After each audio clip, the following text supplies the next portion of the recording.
Hi guys, back again. So this tutorial, it's about EPH heating controls.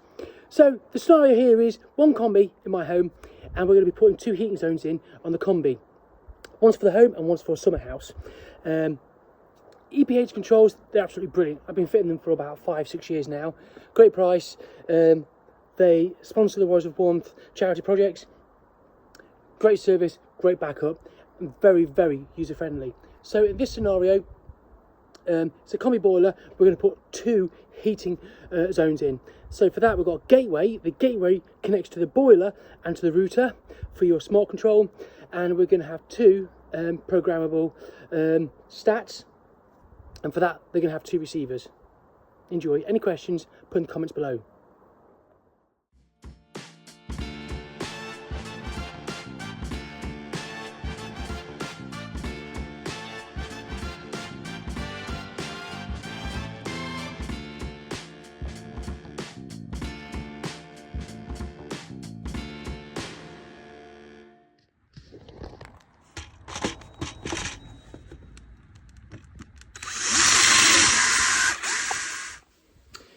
So let's have a look at what I've done so far. My install's a bit rough, okay, because I am an installer and I got the boiler for free. So here goes. Don't be disappointed in me. Yeah, so there's the boiler. Cracking boiler. Additional vessel. Never put your vessels like that. I don't like push fit either, but it is my own home. So there's the mirror valves. Brilliant. I love them. Absolutely love these. Light comes on when it's opening, when it's in demand. Cables come off, changeable heads. There's the receiver. So when this cabinet goes back together, I can access through here. So the receiver's there. So you've got a manual override. That puts the boiler on, bypasses the control. That's the receiver to connect it. There's the control.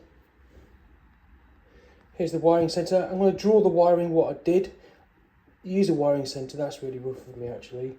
And then this is the receiver for the house, and this is going to go just there, nice and neat. Here's the gateway. Plugged in just there. I'm going to screw it to the wall nice and neat.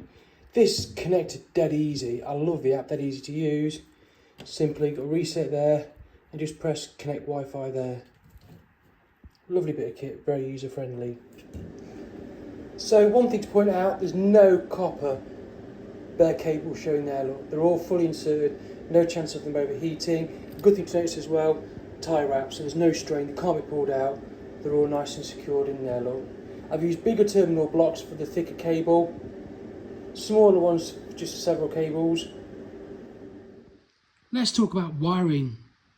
First things first, have a 3 amp fuse. You want to blow the fuse before you blow the boiler PCB.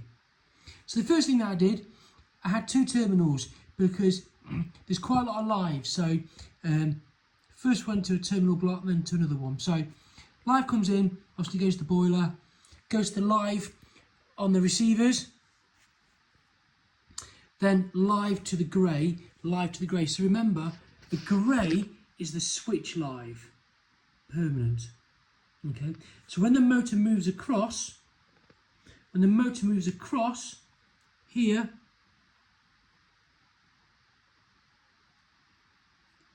it will send the live down the orange back to the boiler. So live to the boiler, live to the stats, live to the grey, live to the grey. So the next thing was the receivers. On the EPH, I linked the 2 lives together. The switch live here, so the switch live provides live to the synchron motors. So here, for example, this stat here, it'll get a message from the app or the programmable room stat. Switch live comes across, brown. This stat, switch live comes across, down, brown. So the stats, the cylinder stat, the room stat, the receivers, they send power to the browns.